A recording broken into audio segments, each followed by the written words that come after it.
Now, the British way of life, indeed that of all of Europe, is threatened by militant secularisation, which is deeply intolerant of religion. This secularisation is similar to the anti-religious fervour from Stalin, Hitler and other totalitarian leaders. These are the views of the co-chairman of the Conservative Party, Baroness Warsi, on a visit to the Pope in Rome. She's urging Christians to be more confident in their Christianity, a plea made even more interesting because Baroness Warsi is, of course, one of Britain's best-known Muslims. So, has she got a point?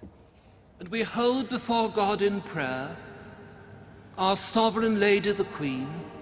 With the monarch at the head as defender of the faith, the Church of England has been England's state religion since the 16th century. Bishops in the House of Lords put the Church in Parliament too. But some recent legal decisions apparently see the triumph of secular values. Christian hoteliers forced to accept gay guests, airline staff banned from wearing the crucifix at work, through to the ruling last week that prayers cannot be a formal part of council meetings. Prompting this tonight from Baroness Warsi.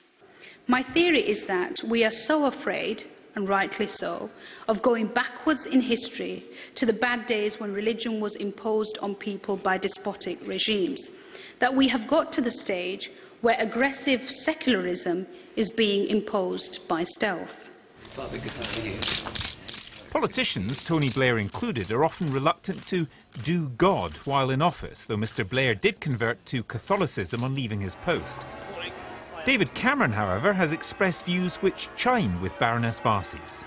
It's actually easier for people to believe and practice other faiths when Britain has confidence in its Christian identity. But rather than militant secularism, the real danger to Christian Britain may well be apathy. 3/4 of UK Christians believe religion should not influence public policy, while almost half believe there should be no official state religion.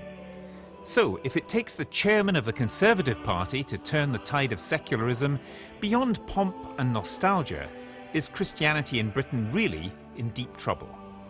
Well, with me now are Professor Richard Dawkins, Church of England Bishop Michael Nazir Ali, and the Times Religious Affairs editor, Ruth Gledhill. Do you think that Sayeeda Warsi does have a point when she talks about these deeply intolerant militant secularists, and she possibly means people like you who are marginalising, sidelining religion in this country? I think militant secularist is a bit of an oxymoron, really. Militant atheist, you could possibly say. I think I would admit to being a militant atheist. But secularists include religious people. Many secularists are religious. Many of the great secularists of history have been religious. All they wanted to do was to keep religion out of politics, to have religion something that people are free to practice in their own way, but not to have it part of government, not to impose it on other people. The great secular Republic of the United States was founded in secularism. The Founding Fathers were very clear about this because they were mindful of the religious tyrannies that they'd fled from. Well, Bishop, that's an interesting point, because religion is much stronger in the United States, perhaps precisely because of this. And well, it's yes. because you are the establishment that the Church of England is relatively weak nowadays. Nothing to do with militant secularism. Well, no. I mean, I think where the United States is concerned, we must distinguish between the separation of church from state and the Judeo-Christian tradition from the state. I mean, the Constitution, the amendments, the whole tenor of public life in the US is governed by the Judeo-Christian tradition. So I think those are two quite different things. You think Sayeeda Warsi is broadly right, do you? Well, yes, of course she is, because, I mean, if you start with Magna Carta, for instance, the Bill of Rights, the abolition of the slave trade and slavery, industrial legislation, the reform of the nursing profession, these are all explicitly Christian-inspired movements which have given us the kind of life that we have today. Christian-inspired movements which are fundamental to our politics. I really don't think that these good things that the Bishop has mentioned are Christian-inspired. Before abolition of the slave trade? I mean, that was fundamental. Of course. I mean, in historical times, everybody was religious, and so there's no question about it. That's not the point. The point is that it explicitly invokes God. I mean, the Magna Carta is based on a Christian view of God and of the human person. Well, I think militant everything is increasing, and that's what we're seeing here. And when I started writing about religion for the Times in about 1989, everyone predicted that it was a dying subject, and by past the millennium there would be no religion in the papers at all, and now here we are on Newsnight. I mean, it's almost incredible, really, and I think everything has become more militant, and as a result what we're seeing is the consequence of this growing battle between the atheism, the new atheists, as we call people like Richard Dawkins, and the religious leaders of today, and everyone is fighting their corner with more and more aggression. One of the interesting things about Baroness Warsi is that she talked about her daughter in Rome and how she sent her daughter to a convent, a Roman Catholic convent.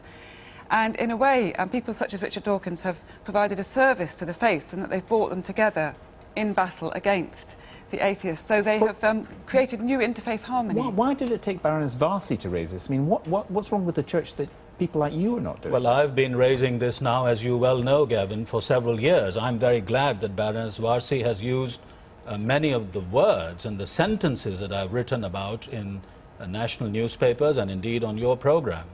So I very much welcome what she is saying. But what is it? I mean, if you feel that you're in some way sidelined or marginalised, Queen as Defender of the Faith, bishops in the House of Lords, thousands of church schools that people happily attend to. What is marginal about that? What is it that you would like that you're not getting? Well, it is the paraphernalia, as it were, of establishment does not actually mean that Christian faith is at the centre. I am not asking for a privileged place for the church.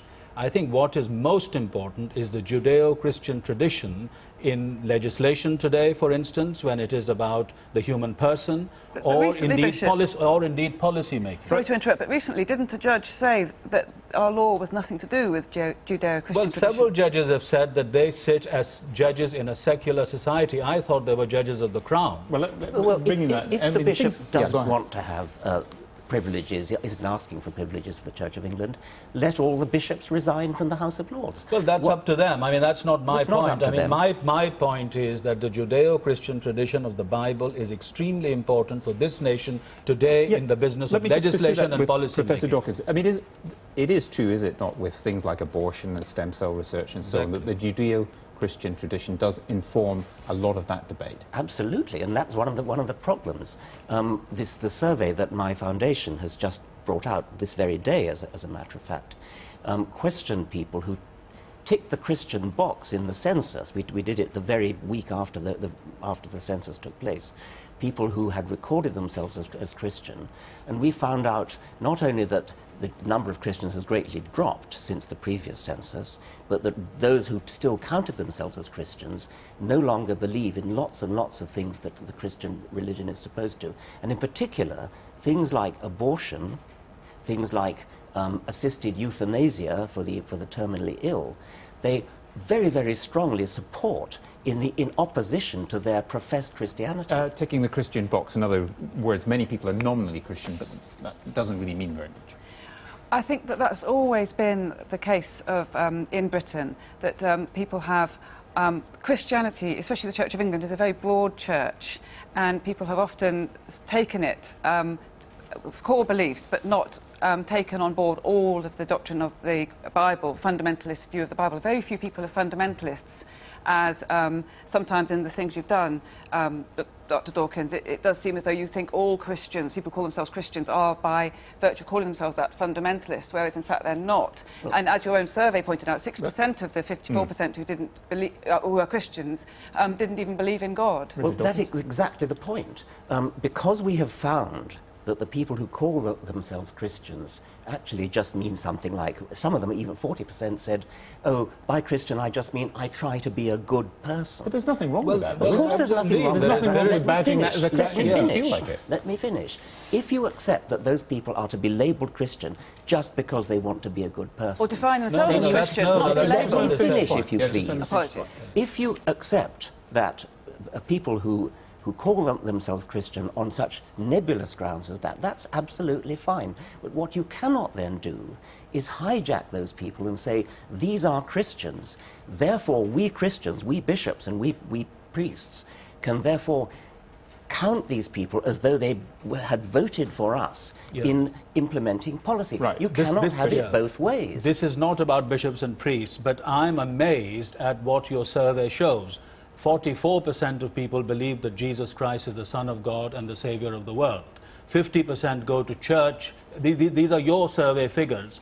62% believe in heaven. I mean, what are you, what kind of nominality are you talking about? Professor Dawkins. Yes. I mean, those figures that you quote are not percentage of the population. Those are percentages of the people who said they were Christian. Yes, which is 70% or so. Well, it is not. It's now survey. dropped, to, or at least if our survey is right, to 54%. Well, we will see. We will see. Thank you all very much.